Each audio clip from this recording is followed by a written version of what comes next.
ನಮಸ್ಕಾರ ಎಲ್ಲರೂ ಹೇಗಿದ್ದೀರಾ? ಎಲ್ಲ ಆರಾಮಾಗಿದ್ದೀರಾ ಅಂತ ಅಂದ್ಕೊತೀನಿ.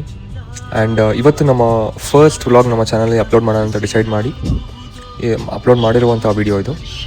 ಸೊ ಬ್ಯಾಂಗ್ಳೂರಿನಲ್ಲಿ ವೀಕೆಂಡಲ್ಲಿ ಕೂತಾಗ ಏನು ಮಾಡೋದು ಅಂತ ಗೊತ್ತಾಗ್ದಲೇ ವೆದರ್ ಬೇರೆ ಸೂಪರ್ ಆಗಿರೋದ್ರಿಂದ ಎಲ್ಲಾದರೂ ಒಂದು ಕಡೆ ಲಾಂಗ್ ಡ್ರೈವ್ ಹೋಗೋಣ ಅಂತ ಡಿಸೈಡ್ ಮಾಡಿ ನಾವು ಹೊರಟಂಥ ಜಾಗವೇ ಧರ್ಮಸ್ಥಳ.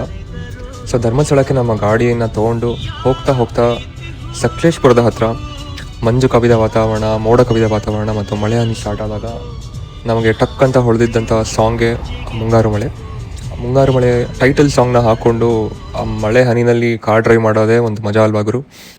ಸೊ ಹಂಗೆ ಡ್ರೈವ್ ಮಾಡ್ಕೊಳ್ತಾ ಹೋಗ್ತಾ ಧರ್ಮಸ್ಥಳ ರೀಚ್ ಆಗಿ ಬುಕ್ ಮಾಡಿರೋ ಹೋಟೆಲ್ ಕಡೆ ಹೊರಟ್ವಿ. ಆ್ಯಂಡ್ ಹೋಟೆಲ್ಗೆ ಚೆಕ್-ಇನ್ ಆಗಿ ನೋಡ್ತಾ ಇದ್ದೀರಾ, ತುಂಬ ನೀಟ್ ಆ್ಯಂಡ್ ಕಾಂಪ್ಯಾಕ್ಟ್ ಆಗಿತ್ತು ಹೋಟೆಲ್ಲು. ಬಾಲ್ಕನಿ ಕೂಡ ಇತ್ತು, ನೀವು ನೋಡ್ತಿರ್ಬೋದು ಹತ್ರ. And per night 1 night stay ಆಗಿರೋದ್ರಿಂದ ನಾವು ಪರ್ ನೈಟ್ ಪೇ ಮಾಡಿದ್ದಕ್ಕೆ 2800 rupees. ರೂಮಲ್ಲಿ ಫ್ರೆಶ್ ಅಪ್ ಆಗಿ ಸೀದಾ ದೇವಸ್ಥಾನದ ಕಡೆ ಹೊರಟ್ವಿ. ಅವತ್ತಿನ ದಿನ ಸಿಕ್ಕಾಪಟ್ಟೆ ಕ್ರೌಡ್ ಇರೋದ್ರಿಂದ ಟ್ರಾಫಿಕ್ ಕೂಡ ಜಾಸ್ತಿ ಇತ್ತು. ಹಾಗೆ ಪಾರ್ಕಿಂಗ್ ಹುಡ್ಕೋದಕ್ಕೂ ಕೂಡ ನಮಗೆ ತುಂಬ ಟೈಮ್ ಹಿಡಿತು. ಒಂದು ಅರ್ಧ ಗಂಟೆ ಸುತ್ತಿ ಪಾರ್ಕಿಂಗ್ನ ಮಾಡಿ ನಾವು ದೇವಸ್ಥಾನದ ಕಡೆ ಹೊರಟ್ವಿ.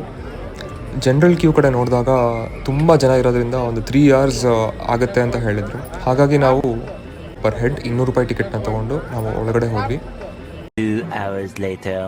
200 ರೂಪಾಯಿ ಟಿಕೆಟ್ ತೊಗೊಂಡ್ರು ಕೂಡ ನಮಗೆ ದರ್ಶನಕ್ಕೆ 2 ಅವರ್ ಹಿಡಿತು. ದರ್ಶನ ಮುಗಿಸ್ಕೊಂಡು ನಾವು ಹೊರಟಿದ್ದೆ ಅನ್ನದಾಸೋಹದ ಕಡೆಗೆ. ಅಲ್ಲಿ ಕೊಟ್ಟಂಥ ಪ್ರಸಾದ ಕೂಡ ಅದ್ಭುತವಾಗಿತ್ತು. As usual in Dharmasthala we all know how it will B.